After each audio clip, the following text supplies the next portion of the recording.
हल्का लग रहा है कि ये भटक रहा है मुद्दा, हल्का लग रहा है क्योंकि आज का अखबार खोलिए आप, री एग्जाम का मुद्दा ही नहीं है, तो हम क्यों ना समझें कि भैया राजनीतिक भेंट चढ़ रहा है ये। और हाँ, प्रशांत किशोर के लिए बात एक कहना चाहूंगा मैं, प्रशांत किशोर जी के लिए, भैया गांधी की बात करते हैं, अम्बेडकर जी की बात करते हैं, तो उनकी तरफ फिर आपको बनना भी होगा। गांधी जी भी आए थे इंग्लैंड से पढ़, एक बंदा भी सर यहाँ पर है ना, कहते हैं ना वो भगत सिंह क्या करते थे, कुछ भी कहा करते थे, अरे भैया मुझे मार लोगे तो क्या होगा, मेरे विचार तो जिंदा रहेगा ना। तो बात संख्या की भी नहीं है, वो केवल अपने परिवार के इंटरेस्ट तक ही सीमित रहता है, उसको कम्युनिटी नहीं दिखता है, उसके लिए आना नहीं चाहता है, वो ये चीज भूल जाता है कि अगर समाज में आग लगेगी तो वो आग उसके घर तक भी पहुंचेगी। पीएससी तक में जब सवाल उठ जाते हैं कि किस वजह से फर्जी डॉक्यूमेंट्स करके कोई अगर ले पा रहा है और यूपीएससी उस पर एक्शन लेती है, केंद्र सरकार को हस्तक्षेप करना पड़ जाता है, कुछ भी होता है, ये तो फिर भी बीपीएससी है, स्टेट लेवल का है।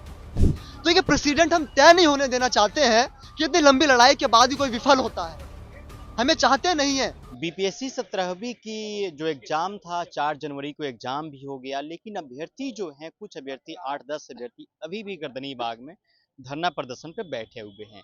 इनकी आंखों में एक उम्मीद है कि जो बीपीएससी है री एग्जाम लेगी, लेकिन लगता नहीं है कि बीपीएससी री एग्जाम लेने वाली है, क्योंकि इस पे अब पॉलिटिकल बयानबाजी शुरू हो चुकी है। जो तमाम राजनेता थे इनके समर्थन में आ रहे थे, लेकिन कहीं ना कहीं इन लोग का भी आरोप है कि जो हम लोग का आंदोलन था राजनीतिक नेताओं के हाथों भेंट चढ़ गया। तो बातचीत करते हैं कुछ अभ्यर्थियों की कि अब तो एग्जाम भी हो गया, 4 जनवरी को जो एग्जाम होने वाला था, फिर भी आप लोग प्रोटेस्ट पे बैठे हुए, क्या उम्मीद है क्या कि एग्जाम री एग्जाम होगा ही आप लोग का? देखिए, सत्यमेव जयते है, ठीक है, अंततः सत्य को कितना भी दबाया जाए, क्यों कितना ही कुचला जाए, वो एक दिन सामने आ ही जाएगा। मध्य प्रदेश में भी 1990 से चलता हुआ आ रहा था ना व्यापम स्कैम, 2010-15 तक वो मामला सॉल्व हुआ। तो कोई नहीं, अगर अभी भी सत्य को तड़पना होगा थोड़े और समय के लिए, थोड़ा और तड़प जाए, परंतु एक न एक दिन सत्य बाहर जरूर आएगा।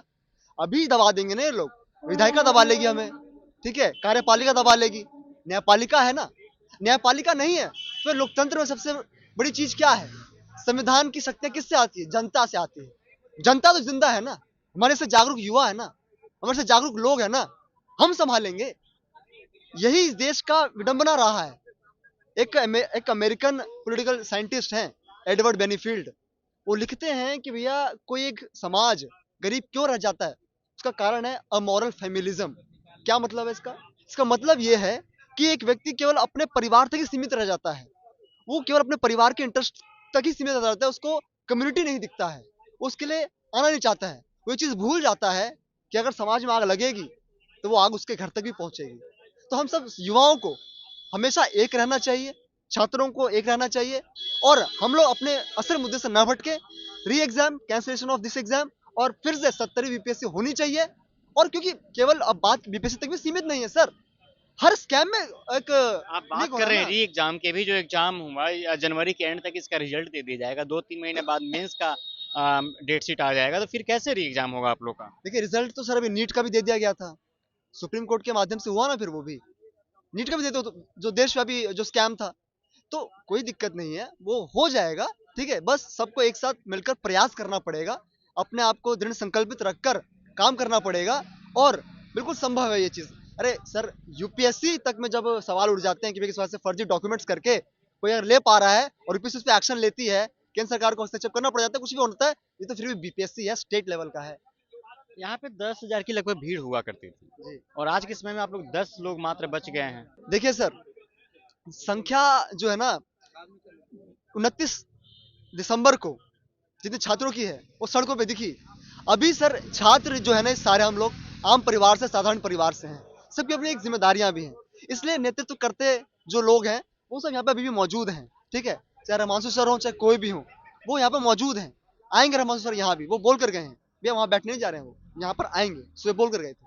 ठीक है, तो मैं कह रहा हूँ कि सर केवल मात्र संख्या की बात नहीं होती है, अंग्रेजी मुट्ठी भर थे, कंट्रोल कराना भारत को, भारत की जनता ज्यादा थी। ठीक है, तो मेनली बात यह है कि अगर एक बंदा भी सर यहाँ पर है ना, कहते हैं ना वो भगत सिंह क्या करते थे, कुछ भी कहा करते थे, अरे भैया मुझे मार लोगे तो क्या होगा, मेरे विचार तो जिंदा रहेगा ना। तो बात संख्या की भी नहीं है, अगर एक व्यक्ति भी आवाज उठा रहा है ना, वो आवाज बहुत है। समुद्र ठहरा हुआ एक पत्थर ही पड़ जाएगा ना, पूरा उसमें आ जाती है फिर से। तो यहाँ पे कब तक आप लोग डटे रहेंगे? ऐसे ठंड का भी समय है, कब तक यहाँ पे ऐसे बैठे रहेंगे, पढ़ाई लिखाई छोड़ के सब कुछ आप लोग? देखिए, अभी तो हम कोर्ट तक का दरवाजा खटखटाने जा रहे हैं, वहां से किस प्रकार से हमको रिस्पॉन्स मिलता है वो देखा जाएगा। उसके बाद आगे हम देखेंगे किस प्रकार से करना क्या होगा। आपको लगता है कि जो आपकी मुद्दा थी, जो आपकी री एग्जाम की मुद्दा थी, कैंसिलेशन का मुद्दा था, फ्री एंड फेयर एग्जाम हो, इसका ये मुद्दा था, क्या आपको लगता है कि ये जितनी सारी मुद्दे थी, राजनीति का शिकार हो चुका है? देखिए सर, हल लग तो रहा है कि मतलब राजनीति का शिकार होता जा रहा है धीरे धीरे।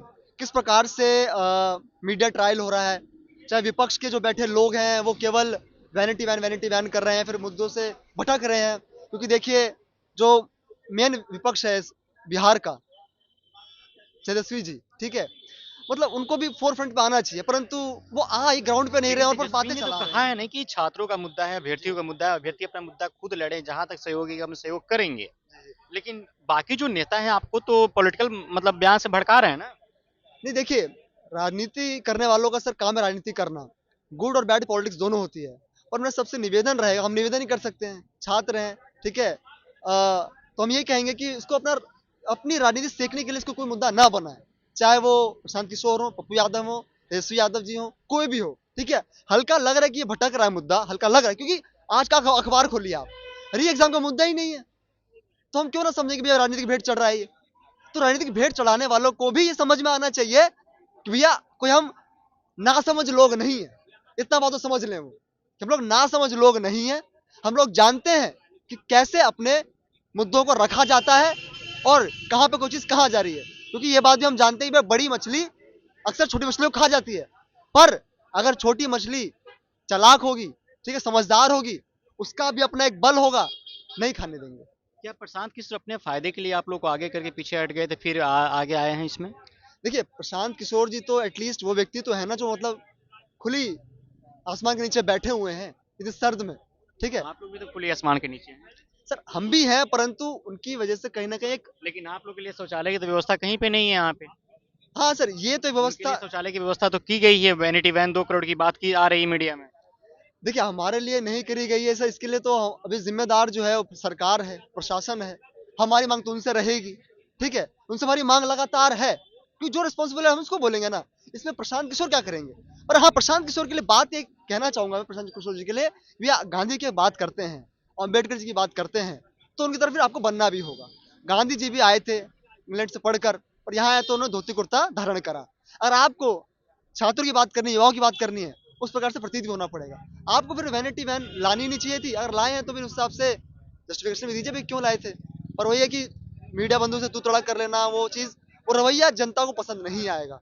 परंतु मेन मुद्दा सर है कि छात्रों का मुद्दा, री एग्जाम करवा ले, ठीक है, सरकार को करना ही होगा, हम लोग करवा के रहेंगे, ये हमारी मांग है बस। घर वाले बोलते भी होंगे, मम्मी पापा बोलते होंगे आपके कि बेटा अब चले आओ, अब तो कुछ होने वाला नहीं है। तो क्या मतलब बातें होती है वहाँ घर वालों से आप लोग की? देखिए, हमारे घर वालों से बात होती है, कहते तो हैं, जाहिर सी बात है, ठंडी इतनी है, शीत लहरें चल रही हैं, कहते तो आ जाइए, परंतु उनको एक जवाब देना पड़ता है कि देखिए, सुप्रीम कोर्ट में ना जुडिशल में एक तरीका होता है, एक मतलब एक ट्रेडिशनल चलता हुआ है, प्रेसिडेंट कहते हैं उसे, कि एक बारी मतलब पिछले जजमेंट के आधार पर आप नया जजमेंट भी ले सकते हैं। तो ये प्रेसिडेंट हम तय नहीं होने देना चाहते हैं कि इतनी लंबी लड़ाई के बाद ही कोई विफल होता है। हमें चाहते नहीं है कि 18 दिन के इस संघर्ष के बावजूद भी हमको न्याय ना मिल रहा हो। 18 दिन में तो महाभारत का युद्ध भी संपन्न हो गया था सर, पर यहाँ पर हम लोग और लंबा संघर्ष करेंगे।